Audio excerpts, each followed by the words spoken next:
And joining me now is Sana Beg, Executive Director of Doctors Without Borders Canada. Thanks for being with us today, Sana. Thank you for having me. Talk to me about what it's like on the ground for your aid organization. Is the aid getting in? Sure, Carolyn, and thank you for covering this important developing story. I can tell you that our teams are telling us that as of this past weekend, we were allowed to have 2 of our 8 trucks come in. We could have sent in 2 more. Those were not permitted entry because they were carried what was classified as dual-use items. Many of those items on the truck that were classified as such include solar panels, basic logistical equipment that we need, basic shelter items that we are in need of today. And so while there is some improvement that we're seeing in the supplies that are coming in terms of the medical humanitarian needs, a lot more can be done.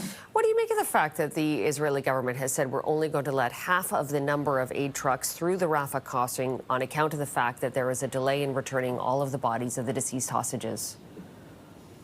Couple of things there, and of course a tragedy that needs to be considered on all sides of this genocide in the last 2 years.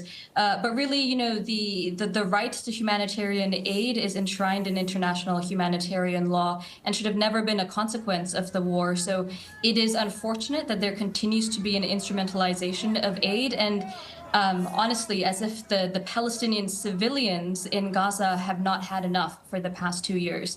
There continues to be, as the IPC has classified, a gut-wrenching famine underway there. And so aid has never truly been enough over the past 2 years.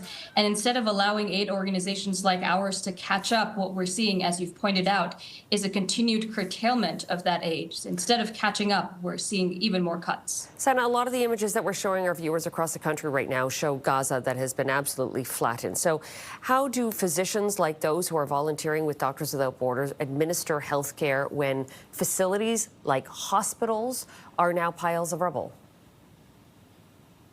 It's a sad, dystopian, man-made reality. Indeed, the entire healthcare infrastructure is in ruins, and there is a lot that needs to be done there. So, if we were to go back to what is needed now that the ceasefire is in place, look, several of our cargo shipments today from Egypt and Jordan, they're still being delayed. Our biggest priority right now is to be able to increase the bed capacity to take those patients off the floor in the hospital, take them out of those alleyways and give them some beds to lie on so that we can provide them treatment. Our priority is getting those 3 to 4 babies that are in ICU sharing a single incubator to get them the treatment they need to have a shot at life. Our priority is to get in the much needed food, the medical supplies.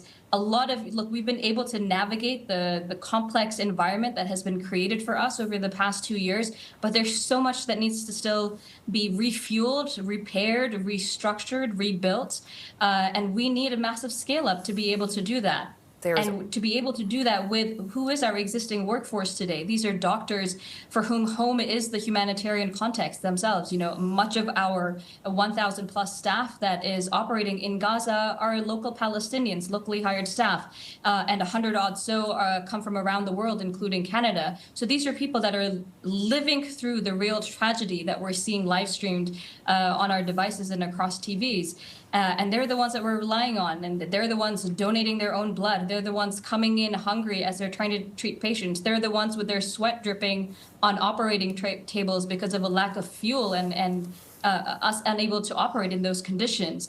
We're seeing our water treatment, water desalination plants being that had been attacked. We need to get water in, we need to get medical supplies in, we need to rebuild this healthcare infrastructure, and we need to be able to do it now at scale. Fundamentals that are needed today and major rebuilding that will be needed in the months and years ahead. Sana Beg, Executive Director of Doctors Without Borders, thank you for your time today. Thank you.